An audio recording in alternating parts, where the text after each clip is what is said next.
Okay, welcome back, Sir Jason, the resident guru in all things mortgage. Right.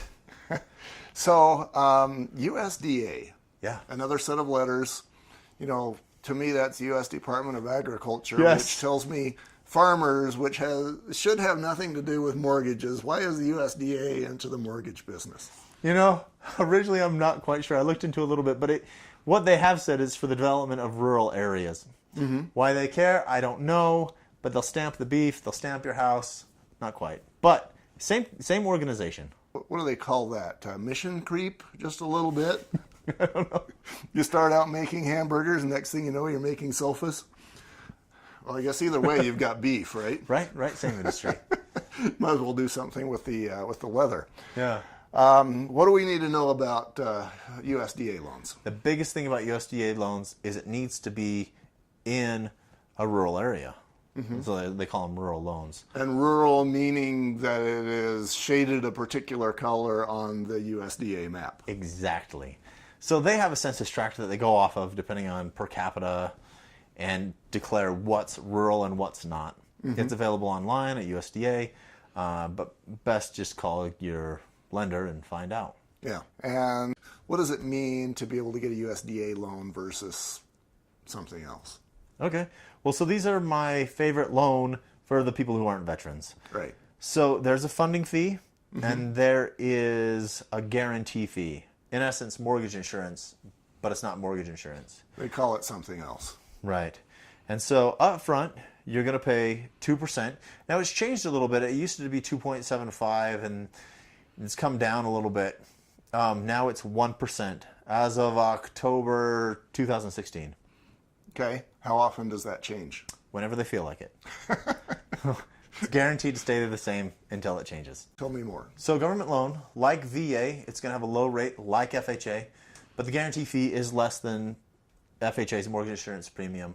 So you are looking at a lower payment. So typically for the same loan parameters, you're going to save $100 to $200 a month USDA over FHA. Okay. Depending on your house.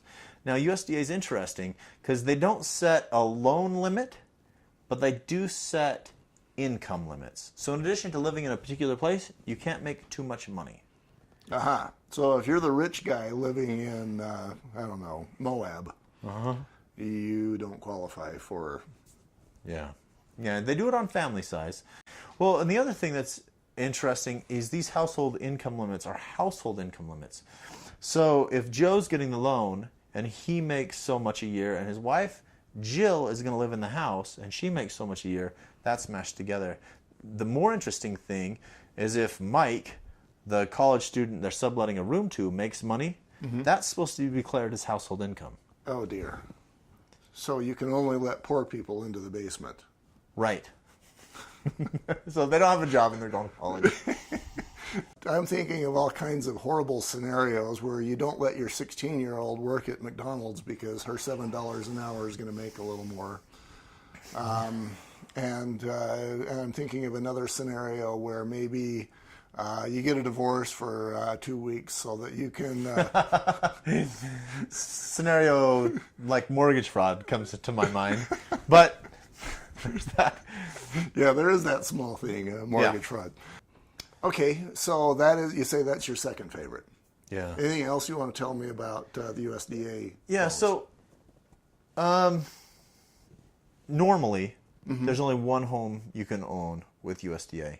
There are some extenuating circumstances where you had to leave another faraway place to come to a rural place, and you can have two loans by exception. These are reviewed by USDA. So you want to check with your lender before you do that. So I know a guy, as the home inspector, I know people who, of course, buy and flip and keep houses as what they do.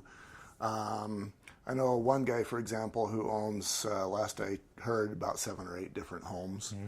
And that's just what he does, and it works quite well for him. But you say that you can only get one USDA loan. So for assuming that he has one of those, all the rest of his would have to be, and they wouldn't be, I don't know if he's a veteran, but they probably wouldn't be VA either. So those would have to be conventional. Yeah, they would have to be another type of loan. So the first one actually could be USDA because they don't want you owning other properties. So the third or fourth house couldn't be a USDA loan. It'd have to be the first one occupied as his primary residence, and then he could go venture into different loan programs from then on out. Maybe he's living in, I don't know, Salt Lake City, and he wants to buy a home in Salina. He wouldn't qualify unless he's getting rid of the first home. Correct. So the other thing, USDA has an upfront and a monthly. That monthly fee charged by USDA stays for the life of the loan. It's minimal, but it's there. And generally, what kind of fee are we talking about? It's 0.5%. And that's for the life of the loan. Right. So again, he's buying maybe a $250,000 house. 0.5% is going to be, what, $1,200? And then that's going Divided to be... by 12, so $100 a month in there. Yeah. Typically, it's on the USDA loans I'm doing, it's 50, never quite makes it 100, because while there is no loan limit cap, there is an income cap.